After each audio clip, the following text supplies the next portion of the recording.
기독교인에게 점점 힘들어지는 세상이 되어가고 있습니다. 아무리 발버둥 쳐도 이성을 아니면 또는 상식을 아예 과학을 포기하지 않는 한 기독교가 주장하는 내용을 있는 그대로 믿기가 점점 어려워지고 있어요. 물론 아닌 사람이 대부분이겠죠. 세상이 어떻게 변하든 상관없이 그냥 열심히 교회 다니는 사람이 많다는 거, 아니 거의 다라는 거 압니다. 하지만 제가 지난 시간에도 얘기했다시피 제가 하는 이 얘기를 듣는 분은 그래도 나름 기독교인 중에서도 진지하게 고민하는 사람들 아닙니까? 그런 사람들에게는 세상이 점점 힘들어지고 있어요. 신앙을 유지하는 게 쉽지가 않습니다. 한 10년 전까지만 해도 창조론을 가지고 전국의 교회를 다니면서 강연을 하던 사람들이 꽤 있었어요.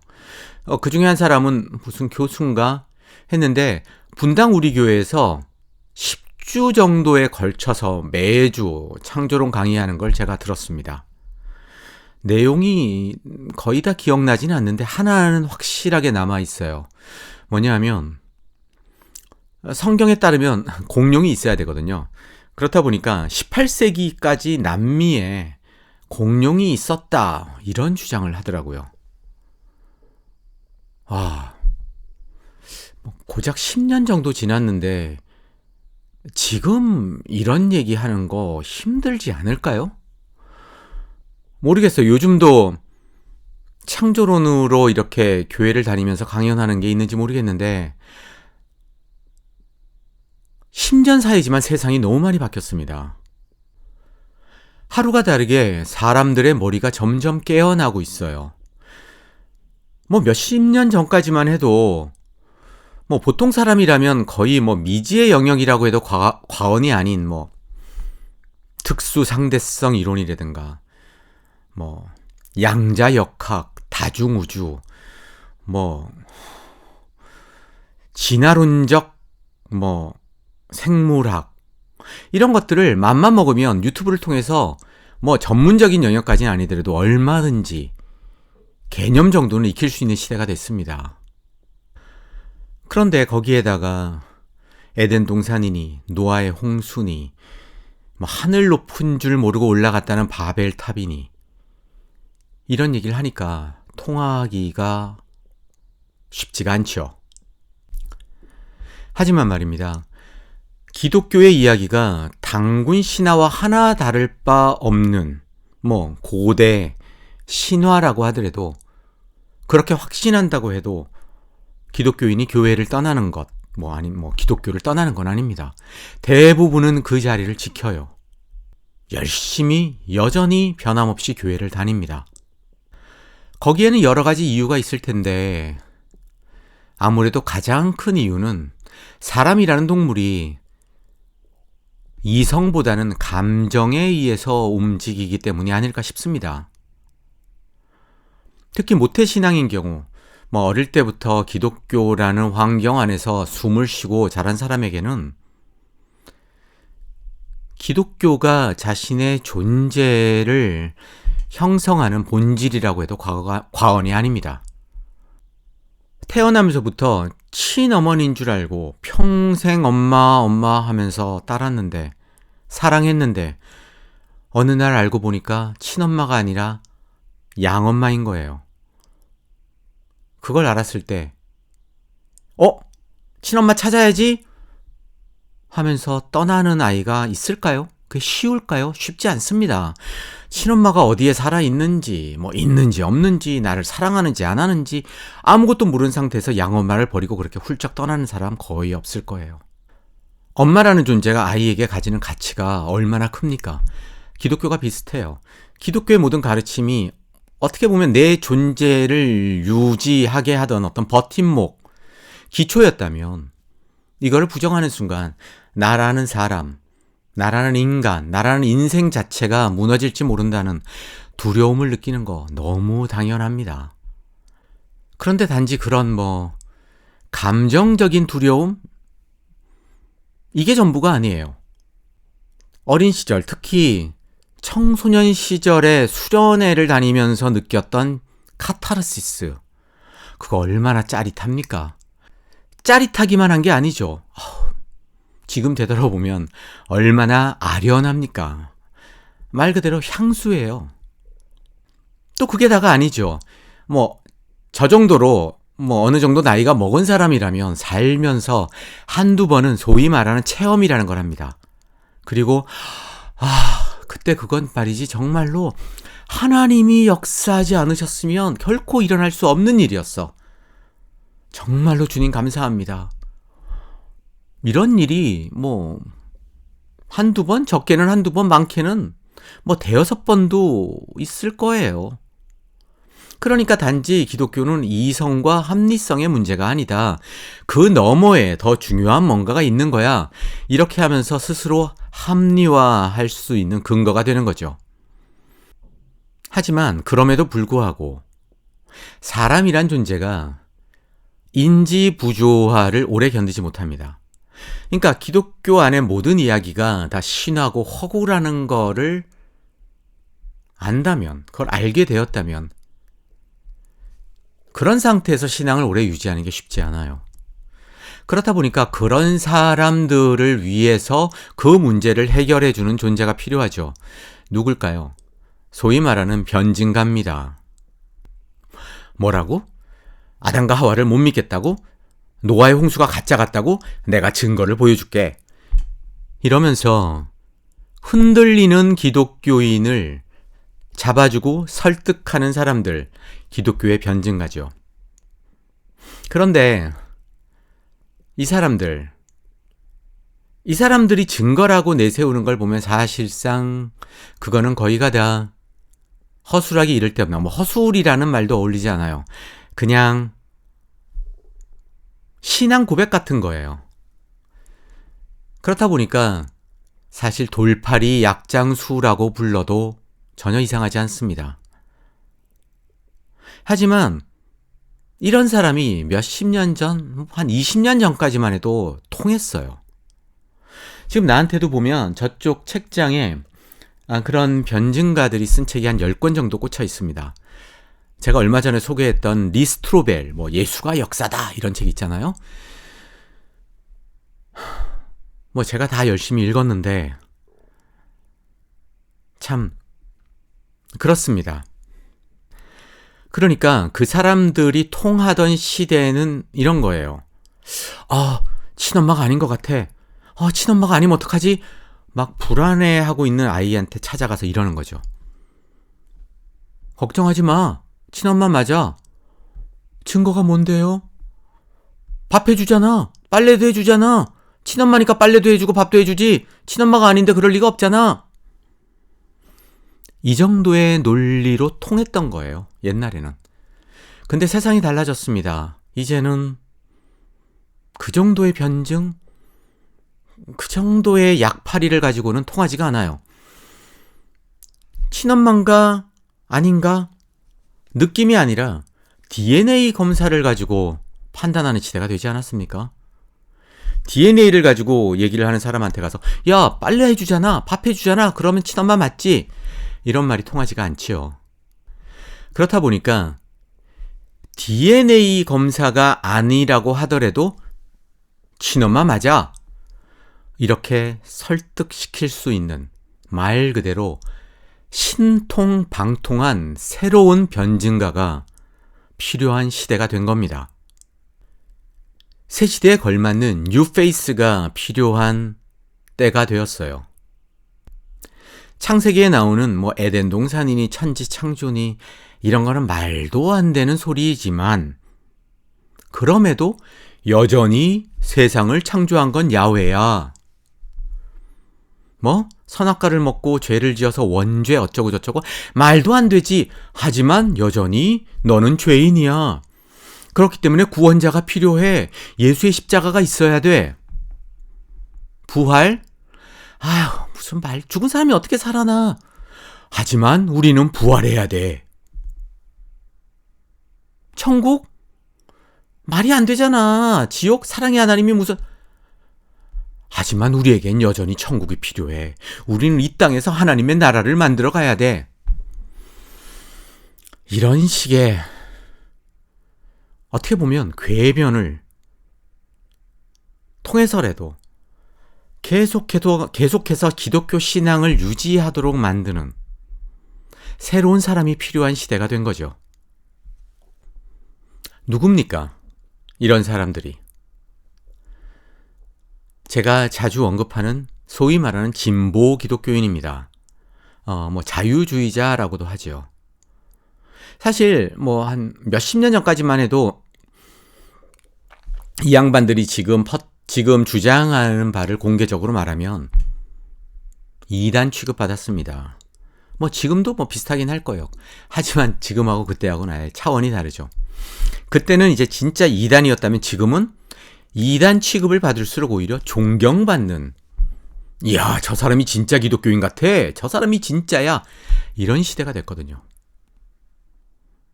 저는 그래서 이런 진보 기독교인을 새로운 시대가 만들어낸 일종의 돌연변이 변증가라고 부르고 싶습니다. 돌연변이 변증가. 사실상 기독교를 근본에서부터 부정하는데 신기하게도 이 사람들 때문에 기독교 신앙을 유지한다라는 사람들이 적지 않아요. 기독교 신앙, 내가 기독교인일 수 있어요 하면서 고백하는 사람들이 많습니다. 참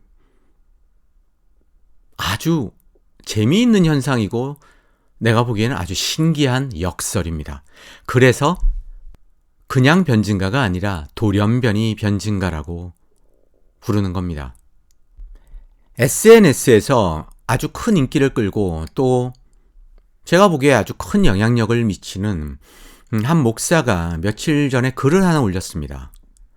이 사람은 내가 보기에 아주 이 시대에 딱 맞는 변증가예요. 진보 기독교인입니다. 야훼를 믿지만 천지창조, 7일 천지창조, 아담과 하와, 노아의 홍수, 이런 거는 문자 그대로 받아들이지 않습니다. 그렇다고 노골적으로 그런 거 없었다, 엉터리다 이렇게 말하는 건 아니에요. 적절한 선에서 얘기를 합니다. 그러니까 당연히 진화론을 받아들이죠. 그것도 물론 당연히 유실론적 입장에서 진화론을 얘기를 합니다. 그리고 제가 보기에 예수의 부활과 재림, 최후의 심판 이런 거는 문자적으로 그대로 받아들이는 것 같아요. 물론 진보 기독교인 중에는 부활까지 부정하고 이런 사람 많이 있습니다. 근데 이 양반은 거기까지 간 거는 아닌 것 같아요. 그렇다 보니까 어느 정도 보수성을 가지고 있는 기독교인 입장에서도 덜 불안한 거죠. 그래서 더 어떻게 보면 확장성을 가지고 있는 진보 기독교인입니다. 이 목사는 어떤 측면에서 보면 얼마 전에 세상을 떠난 미국의 팀 켈러 목사와 비슷합니다. 여러분이 팀 켈러 목사에 대해서 얼마나 알고 있는지 모르겠는데 대단한 사람입니다. 이 사람이 미국에서 기독교인에게 끼친, 그리고 지금도 끼치고 있는 영향은 거의 어마무시해요. 팀 켈러 목사는 존 메가더 목사나 존 파이퍼 목사처럼 문자주의자가 아닙니다. 제가 조금 전에 말한 그 SNS 유명한 목사처럼 진화론을 받아들이고 역사적인 아담과 하와 받아들이지 않습니다. 하지만 철저하게 천국과 지옥, 부활, 최후의 심판 이런 건 다 받아들여요. 미국이라고 인지 부조화에 시달리는 기독교인이 없었겠습니까? 말도 못하게 많았죠. 그런 사람들에게 팀 켈러 목사가 끼친 영향력은 대단히 큽니다.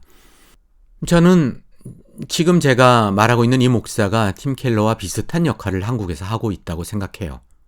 그리고 그거는 많은 기독교인에게 도움을 주고 또 나름 위로가 되는 필요한 일이라고 생각합니다.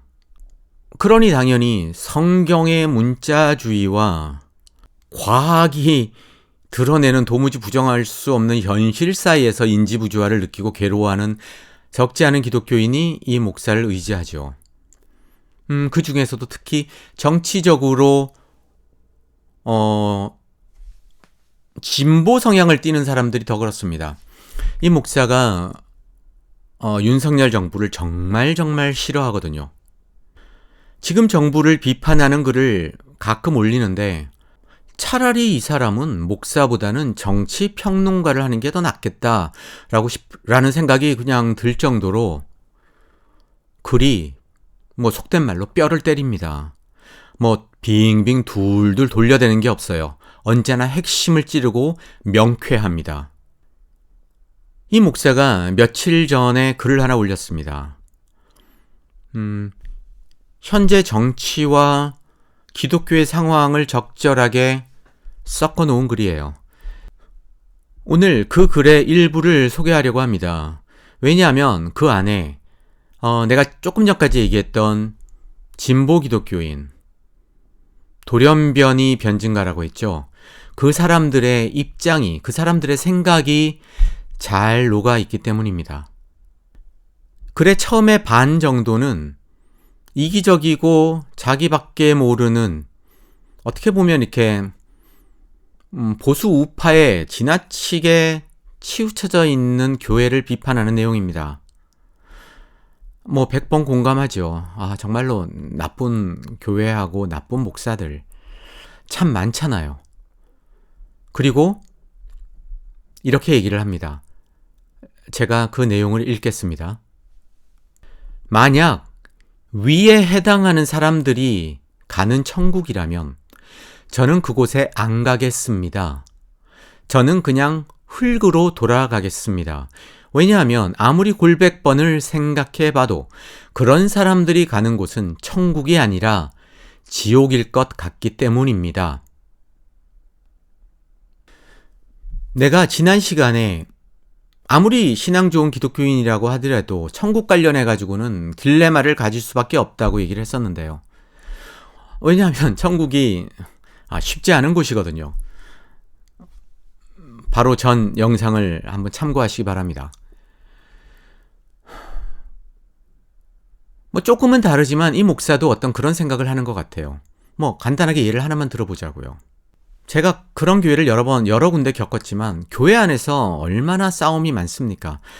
말 그대로 정말 무섭게 싸웁니다. 교회가 이렇게 두 패로 갈라져가지고 싸우는 경우에 정말로 피 튀깁니다. 그런 사람들 볼 때면 자연스럽게 이런 의문이 들어요. 아니, 저 사람들 천국에 가서 영원히 얼굴 보고 살 텐데, 그때 곤란할 텐데, 그때를 생각해서라도 좀 참지, 왜 저렇게 싸우지? 그러니까 둘 중에 하나죠. 그 양반들 천국이니 이런 거 안 믿는다는 거예요. 그게 아니라면 남은 건 이거 하나입니다. 나는 무조건 천국에 가도 너는 안 갈 거야. 나는 진짜 믿음이지만 너는 가짜 믿음이야. 네가 목사고 장로고 어쩌고 아무리 유명해도 너 가짜야. 이런 식으로 그냥 정신 승리하면서 사는 거죠. 그게 아니라면 설명이 되지 않습니다. 따라서 천국이 얼마든지 지옥이 될 수도 있다는 이 목사의 말에 저는 100번 공감합니다. 자, 그렇게 말하고 또 이렇게 글을 이어갑니다. 나는 다른 사람을 혐오하고 배척하는 것을 업으로 하는 종교인들, 그리고 다른 사람의 슬픔과 고통에 대해서 애써 무관심한 종교인들, 그런 자들 또는 그런 자들만을 구원하는 신이라면 그런 괴물 같은 신은 안 믿겠다. 괴물 같은 신, 어떤 신입니까? 남에게 어떤 피해를 주더라도 그냥 열심히 믿습니다 하기만 하면 구원하고 천국에 보내주는 신이죠. 그런 신은 믿지 않겠답니다. 그런데 여기서 문제가 하나 있어요. 성경에 보면 지금 이 글을 쓴 목사가 정말로 혐오하는 그런 사람이 적지 않게 등장합니다. 그것도 하나님이 사랑한 사람인데 말이죠.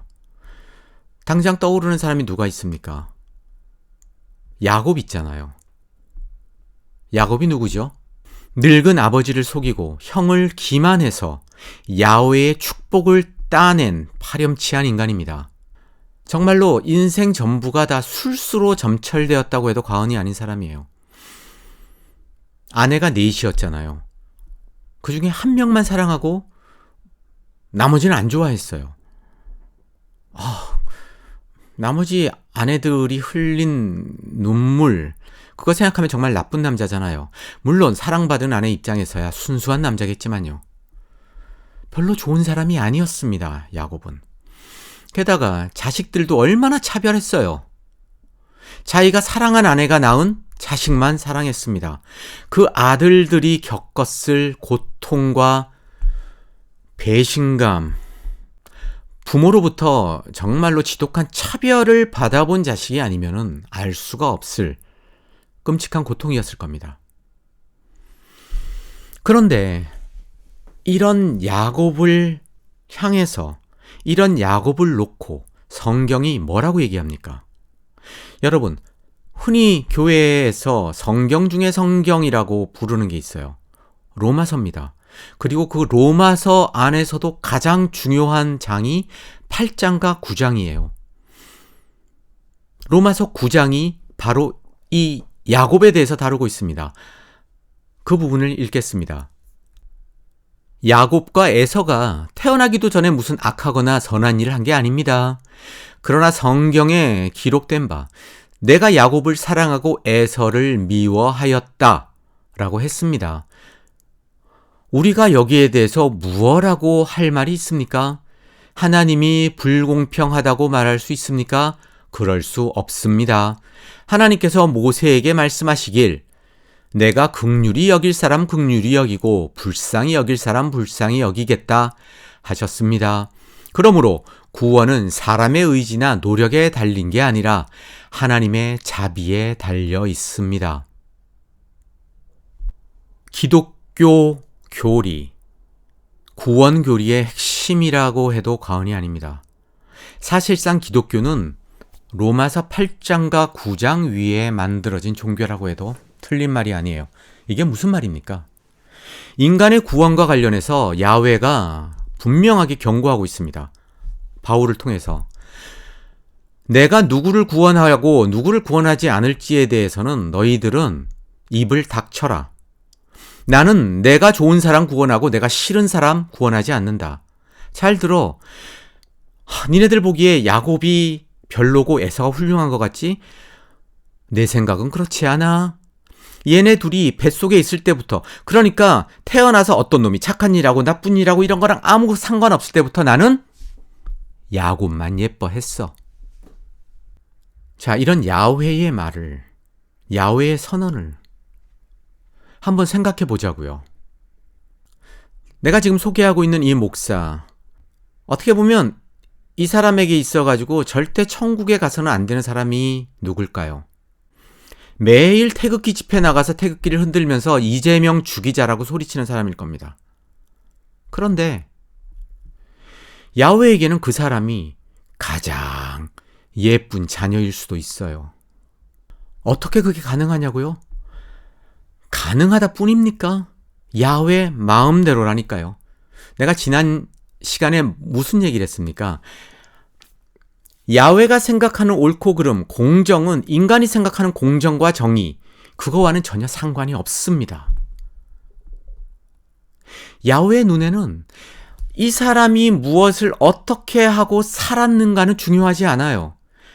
태어나기 전부터 정해져 있다니까요.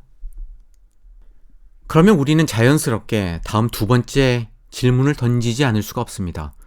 왜 야훼는 어떻게 보면 그런 양아치 같은 야곱을 좋아했을까? 답은 너무 간단하죠. 자기 자식이니까.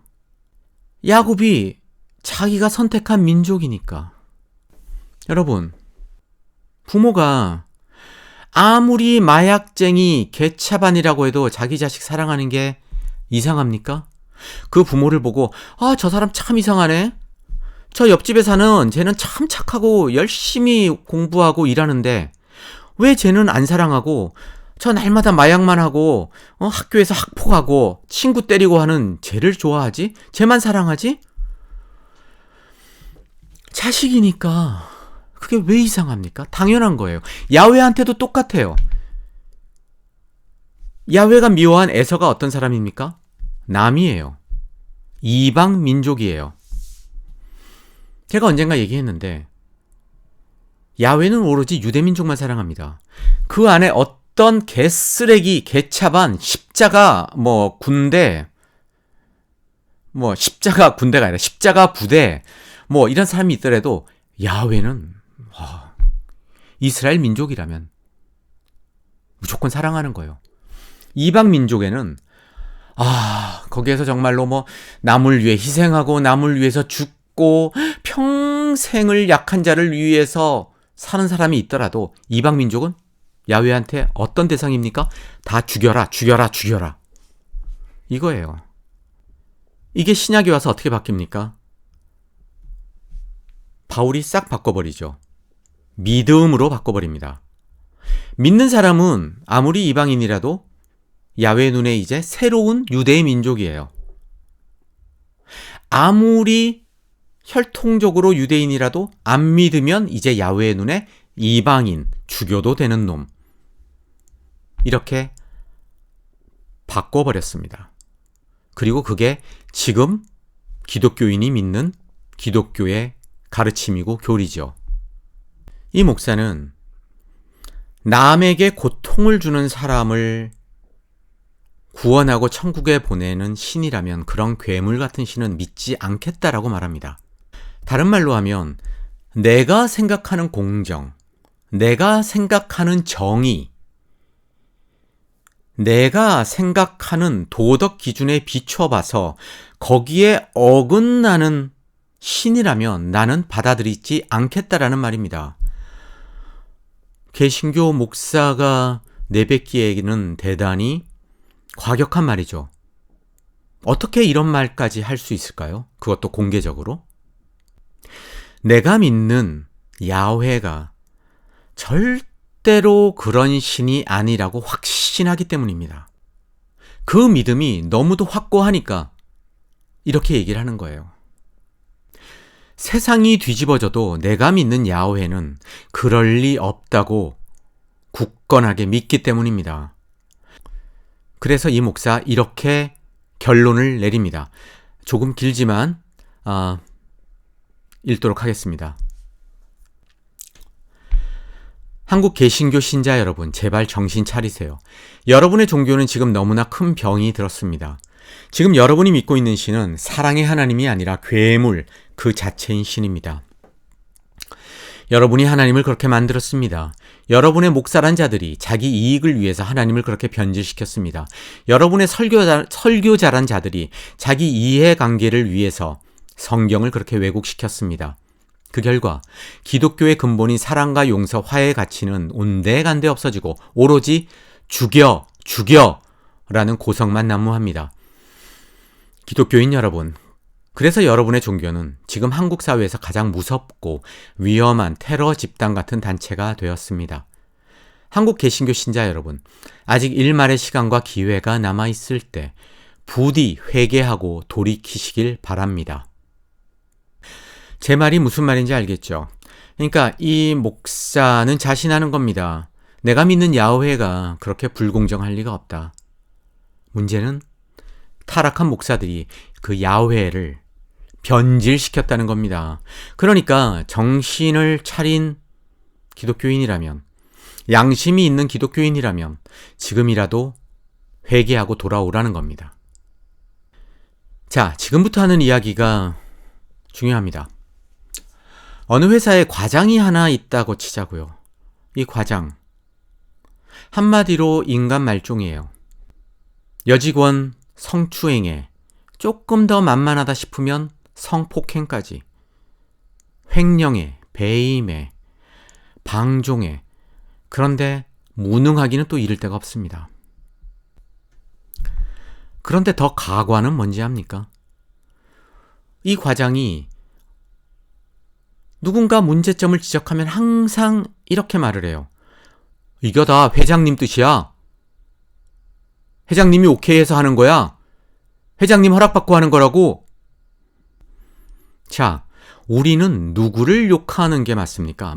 과장은 말할 것도 없지만 진짜 욕해야 하는 건 회장 아닙니까? 물론 이 과장이 거짓말할 수도 있어요. 회장은 아무것도 모르고 있을 수도 있습니다.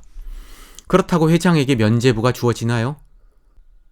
한마디로 회사를 방종에 가깝게 내버려둔 무능하기 이를 데 없는 사람입니다. 그게 아니면 진짜로 이 과장 말대로 다 알고 있다면, 그런데도 가만히 보고만 있다면 이거는 무능함에 사악하기까지 한 놈입니다. 그런데 참 이 회사에 이상한 현상이 벌어지고 있어요. 사람들이 죽었다 깨어나도 회장은 욕을 안 해요. 다 이 과장만 욕합니다. 뭐라 그런 줄 알아요? 우리 회장님은 한민족 5,000년 역사의 유래를 찾아볼 수 없는 뛰어난 인격을 가지신 분이야. 우리 회장님은 이슬만 먹고도 사시는 분이야. 얼마나 깨끗한지 몰라. 나 정말 회장님만 생각하면 눈물이 나와. 그래서 정말 저 과장 꼴 보기 싫지만 정시에 출근하고 밤늦도록 야근한다고. 정말 저 과장 생각하면 미칠 것 같지만 우리 회장님 너무 사랑해서 난 이 회사에 충성하지 않을 수가 없어. 그런데 문제는 뭔지 알아? 저 과장이란 놈이 우리 회장님을 자꾸 변질시키는 것 같아. 그래서 걱정이야. 우리 회장님 변질되면 안 되는데. 이 회사가 정상인가요? 이런 말을 하는 사람이 정상입니까? 이 회장이 어떤 사람입니까? 무능함에 사악함에 그것도 모자라서 과장에 의해서 좌지우지 되는, 이건 줏대도 없는 인간 말종입니다. 아닙니까? 이런 사람이 어떻게 회장이 됐지? 그게 좀 이상하긴 합니다. 그죠? 그럼 야훼가 타락한 목사들에 의해서 변질되었다라고 말하는 이 목사, 그렇게 생각하는 걸까요? 아니죠. 절대로 아니죠. 아마도 지금 내가 하고 있는 이 얘기를 듣는다면 이렇게 항변할 겁니다. 좀 정신 좀 차리고 제대로 판단을 하세요. 나는 야훼가 변질되었다는 게 아닙니다. 목사들이 야훼를 변질시키고 있다고요. 야훼가 누굽니까? 전지전능한 하나님이에요. 한낱 인간에 의해서 변질되고 바뀐다는 게 말이 됩니까? 이 사람 참 답답하네. 이렇게 얘기할 거예요. 이해합니다. 그런데 말입니다. 어차피 결과는 똑같지 않나요? 그런다고 현실이 달라집니까? 아무리 그 국보급 인격을 가진 그 회장이 선하고 정말 뛰어나다고 해도 여직원을 성폭행하고 횡령과 배임을 일삼는 이 과장의 악행이 사라지지 않는다면 그 회장이 그 악한 과장의 손에 노란하고 있다라고 얘기해도 하나도 틀린 말 아니지 않나요? 뭐가 다르죠? 그 과장이 그 회장을 변질시켰다. 회장이 변질되어 버렸다. 그래서 이 과장한테 아무 손도 못 쓰고 그냥 그대로 놔두고 있다. 그게 현실이잖아요. 현실을 돌아보세요. 지금 야훼가 엉터리 목사들 손에 노란하고 있지 않습니까? 아니라고요? 뭐가 아니죠? 며칠 전에 완전히 생양아치 성폭행 이재록이 죽었죠. 그런 목사들 손에 노란하는 게 야훼가 아니라면 그런 인간 당장 무슨 벼락을 내려서라도 처단해야 되는 거 아닙니까? 그런데 그 인간 어떻게 죽었습니까? 천수를 누리다가 죽었습니다. 막판에 감옥에서 몇 년 살았으니까 야훼의 정의가 이루어졌다고요? 그렇게 생각합니까? 물론 그런데도 여전히 우길 겁니다. 야훼는 인간에 의해서 놀아나는 그런 무력한 무능한 신이 아니라고 주장할 거예요. 그러면서 말하겠죠. 조금만 기다리라고. 조금만 기다리라고. 언제까지요? 아하, 예수가 재림해서 최후의 심판을 할 때까지. 그때가 되면 다 정리가 되나요?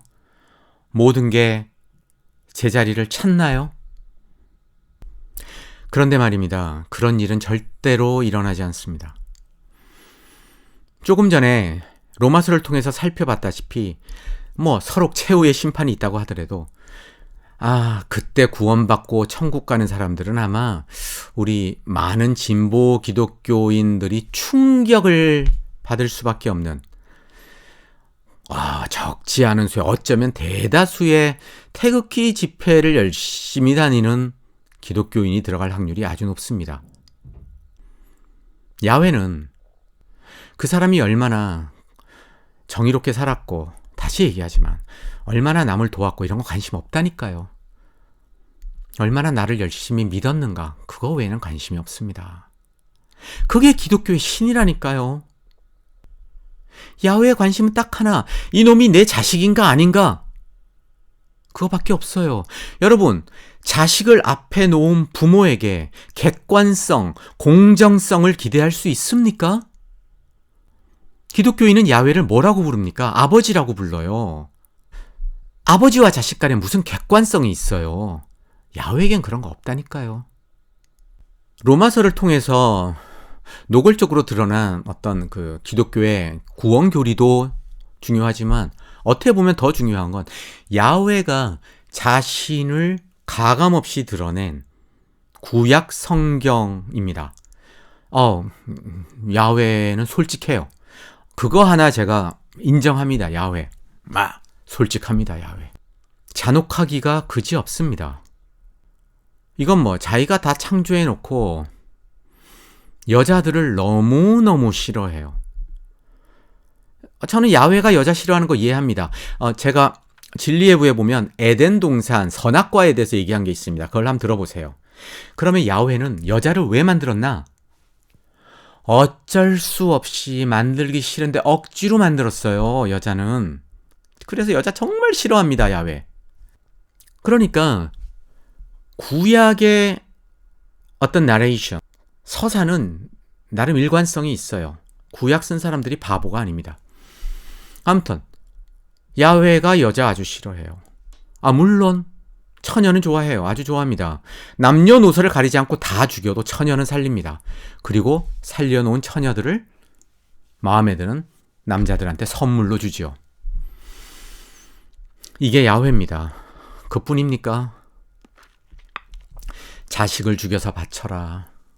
너희 가족 중에 나를 믿지 않는 사람이 있으면 부모고 형제고 가리지 말고 먼저 가서 죽여라. 이렇다 보니까 미국에서는 한 인본주의 단체에서 성경을 19금으로 하자는 운동을 벌이고 있습니다. 어린아이들이 보기에는 너무 잔인하다는 거죠. 맞는 말입니다. 틀린 말이 아니에요. 정말로 잔인해요. 대부분의 기독교인은 야훼 하면 사랑의 하나님 머리에 딱 박고 있어서 그렇지 전혀 그렇지 않습니다. 제가 아주 존경하는 미국의 작가 중에 댄 바커라고 있습니다. 아주 열심히 정말로 헌신적인 목사를 하다가 이렇게 어떻게 보면 거의 지금 미국을 대표하는 무신론자로 돌아선 사람인데 이 사람이 2009년인가 이 Godless라는 책을 썼어요. 말 그대로 신은 없다 이런 책이죠. 자기 디컨스트럭션과 디컨버전 얘기입니다. 아주 뛰어난 책이에요. 제가 아주 초창기에 읽었던 책입니다. 이건 저한테는 어떻게 보면 아주 고전 같은 책이에요. 아주 옛날에 읽어서. 이 책이 워낙 미국에서 인기가 있다 보니까 드물게도 한국에서 번역본이 나왔어요. 신은 없다. 제목이 좀 안 팔리게 생겼죠? 아니나 다를까 바로 절판이 됐습니다. 이 댄 바커가 몇 년 전에 God이라는 책을 냈습니다. 이 책은 어떤 책이냐? 이 세상에서 가장 끔찍한 캐릭터 야훼, 자세하게 설명한 책입니다. 번역되진 않았지만 관심 있는 분은 영어로 한번 사서 읽어보시면 좋겠습니다. 뭐 기독교인만 그런 게 아니라 그냥 일반 사람들도 기독교 그러면 사랑, 야훼 하나님 그러면 사랑, 예수 그러면 사랑 이렇게 생각하는데 정말로 그것처럼 인류의 머릿속에 잘못 박혀진 선입관도 없습니다. 야훼는 말 그대로 흡혈귀예요. 피에 굶주린 신입니다. 기독교의 역사를 보세요.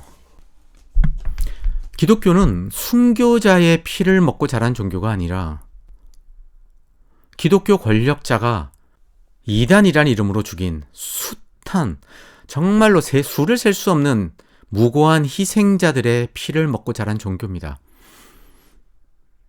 믿지 않는 자들만 죽이질 않죠. 기독교는 자기네들끼리 싸웁니다.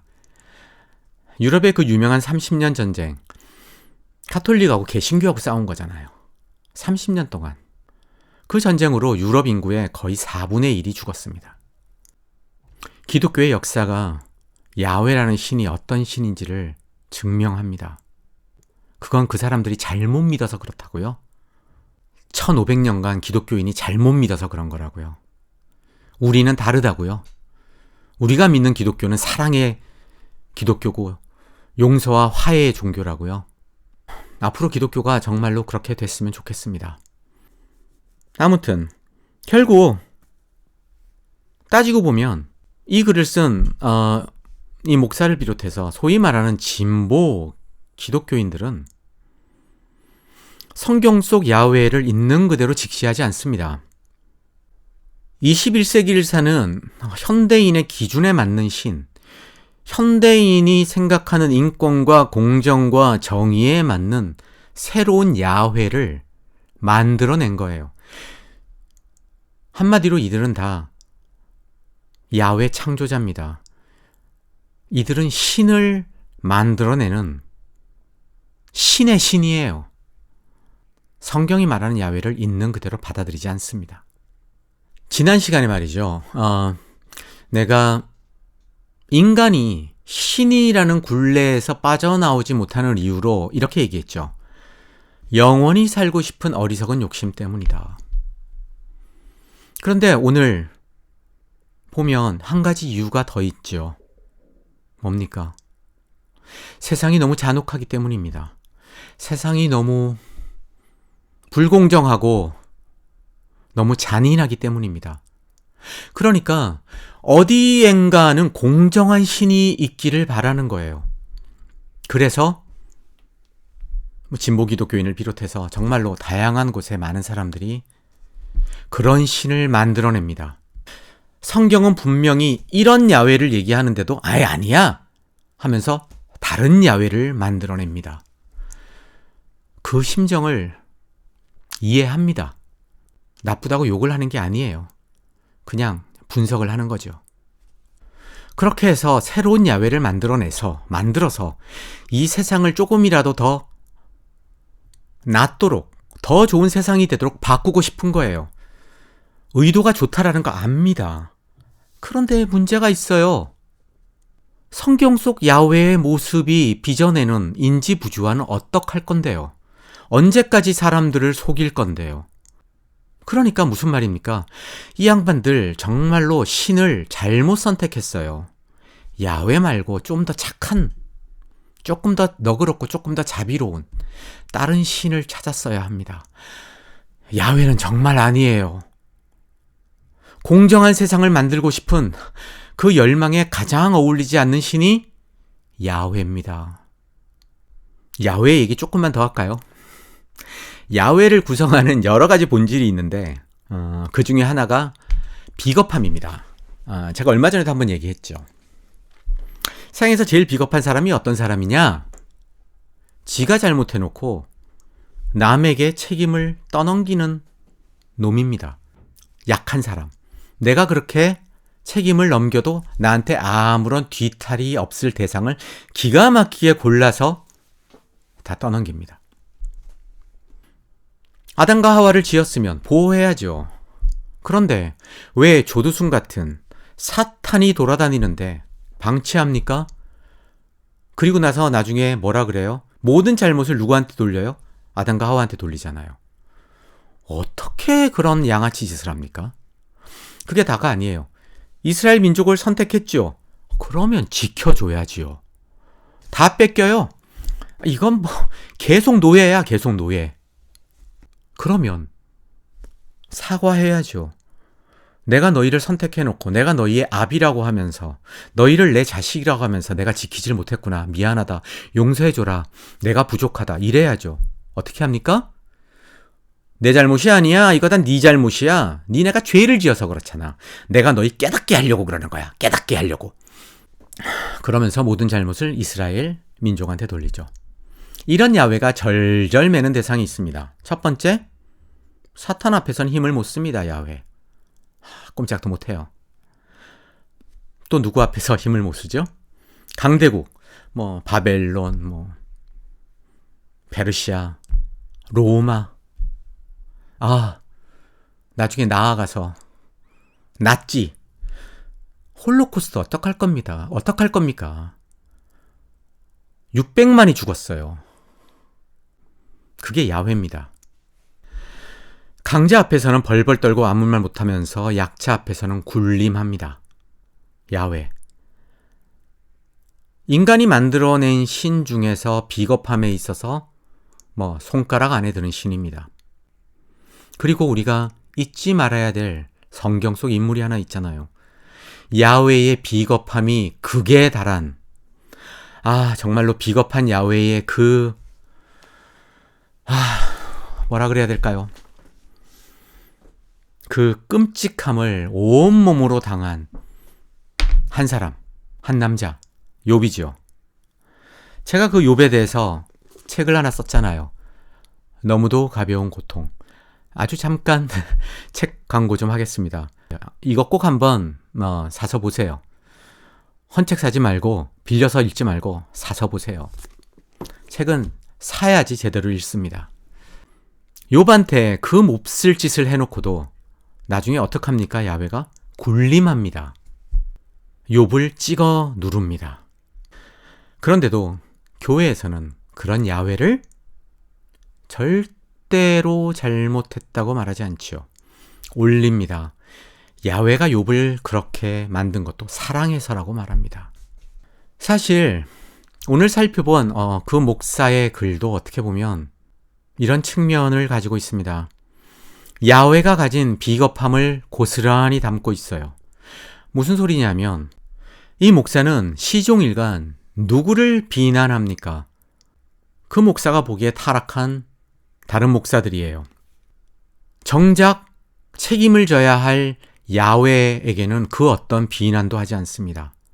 왜냐하면 야훼는 이 목사에게 강자거든요. 강자 앞에 약하고 약자 앞에 강한 모습, 야훼의 모습이 이 목사의 글에서도 고스란히 드러납니다. 나는 그게 진보 기독교인이 가진 가장 큰 문제 중 하나라고 생각합니다. 왜?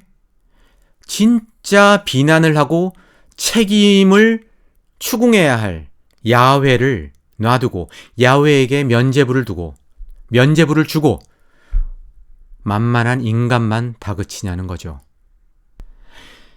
이 목사의 글에는 적지 않은 수의 댓글이 달려 있습니다. 하나같이 참 고맙습니다. 그동안 고민하던 문제였는데 해결이 되었네요. 하는 이런 내용입니다. 사람들이 안도를 하고 위로를 받습니다. 왜 그럴까요? 바보가 아닌 이상 이 세상 돌아가는 꼴을 보면서 기독교가 말하는 야훼가 존재하는 게 말이 돼? 없는 거 아니야? 이런 고민을 어떻게 하지 않겠어요? 어떻게 인지부조화에 시달리지 않을 수 있겠어요? 그런데 안도를 하는 거예요. 야훼는 존재하는구나. 내 착각이 아니었구나. 내 망상이 아니었구나. 내가 세뇌돼가지고 존재하지도 않는 신을 있다라고 잘못 알고 있었던 게 아니구나. 이게 우리 하나님 잘못이 전혀 아니었구나. 이 모든 게 다 그 나쁜 목사들, 저 태극기 집회 가고, 저기 돈만 하는 저런 목사들 때문에 이렇게 된 거구나. 그런 논리가 말이 되는지 안 되는지에 대한 생각은 전혀 하지도 못하고 그냥 신이 있구나, 야훼가 있구나, 그런 생각에 안도하는 사람들이 대부분이더라는 거죠. 그러면서 똑같은 비겁함에 동참합니다. 야훼에게는 면죄부를 주고 같은 사람에게는 비난을 날립니다. 같은 사람은 시궁창에 빠뜨립니다. 그 결과가 뭘까요? 야훼는 여전히 그 사람들이 미워하는 목사들의 손에서 꼭두각시로 놀아날 겁니다. 달라지는 건 없을 거예요. 진짜 문제가 되는 문제의 원인인 야훼를 똑바로 바라보지 않는 한 세상은 달라지지 않습니다. 야훼는 여전히 그 목사들을 잘 먹고 잘 살게 하는 그런 자동 자판기의 역할을 충실하게 수행할 겁니다. 아들을 살려달라는 애간장이 녹는 어머니의 기도에 아들의 송장을 보내면서도 내가 너 기도에 더 기쁜 뜻으로 응답했다 라고 말하는 사랑의 신으로 여전히 남을 겁니다. 야훼는 언제나 승리할 겁니다. 야훼는 틀리는 적이 없으니까요. 오늘 주로 야훼 얘기를 했지만 사실 진보 기독교인일수록 야훼보다 예수를 더 좋아합니다. 진보 쪽에 이렇게 가는 어떤 목사일수록 예수가 없으면 안 돼요. 예수가 너무너무 중요한 도구거든요. 무슨 도구? 마음에 안 드는 목사를 욕할 때, 또 마음에 들지 않는 정부를 욕할 때 없어서는 안 되는 도구입니다. 이렇게 소리치잖아요. 이 독사의 자식들아! 이 회칠한 무덤아! 예수님의 사랑과 정의가! 이러면서, 그죠? 그러면 예수가 먼저 뭐 좀 할 것 같은데 결국엔 이렇게 나와요. 그래서 우리 예수님이 슬퍼서 울고 계십니다. 꼭 결론은 우는 예수로 끝나더라고요. 예배당이 거창한 그런 교회에는 예수가 부담스러워서 본당에 들어가지도 못한대요. 그래서 담벼락에 쭈그리고 앉아서 울고 있답니다. 전능하다면서 아무것도 안 하고 울고만 있어요. 그런데도 예수 욕하는 사람 없죠. 야훼 욕하는 사람 없는 거하고 비슷합니다. 아버지와 아들 부전자전. 욕을 안 먹어요. 그런데 한번 생각해 보세요. 이재용 회장이, 삼성의 이재용 회장이 어떤 가난한 동네를 갔어요. 너무 고생하는 걸 보면서 막 울어요. 계속 앉아서 웁니다. 그런 이재용 회장을 보면서 정말로 가슴이 따뜻해져요. 회장님 눈물을 보니까 나 왜 이렇게 감동이 되지? 미칠 것 같아. 사람들이 이럴까요? 아니요. 뭐라고 할까요? 미친 거 아니야? 왜 울고 불고 지랄이야? 지갑 풀어가지고, 지갑 열어가지고 도와주라고. 먹을 거 주고 살려주면 될 거 아니야? 왜 울고만 있어? 이러면서 욕을 할 겁니다. 하지만 아무도 예수한테 그렇게 욕하지 않아요. 예수가 전지전능하다는데 삼성 이재용 회장하고 비교가 됩니까? 그런데도 예수는 욕먹지 않습니다.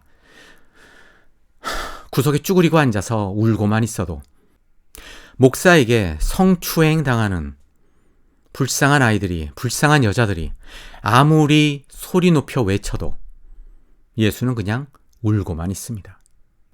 욕을 먹는 건 언제나 사람이에요. 그런데 그냥 거기서 끝나면 어느 정도 이렇게 납득을 하겠는데 문제는 이거예요. 뭔가 이렇게 하다가 잘 된 게 있어요. 그러면 거기에 대한 공로, 영어로 하면 크레딧이죠. 그거는 야훼하고 예수가 다 가져갑니다. 야훼하고 예수한테 영광을 돌린다, 이런 거라서 싹 다 가져가요. 아주 간단한 예를 하나 들면, 밥을 해준 건 엄마인데 왜 감사 기도는 야훼한테 하냐고요.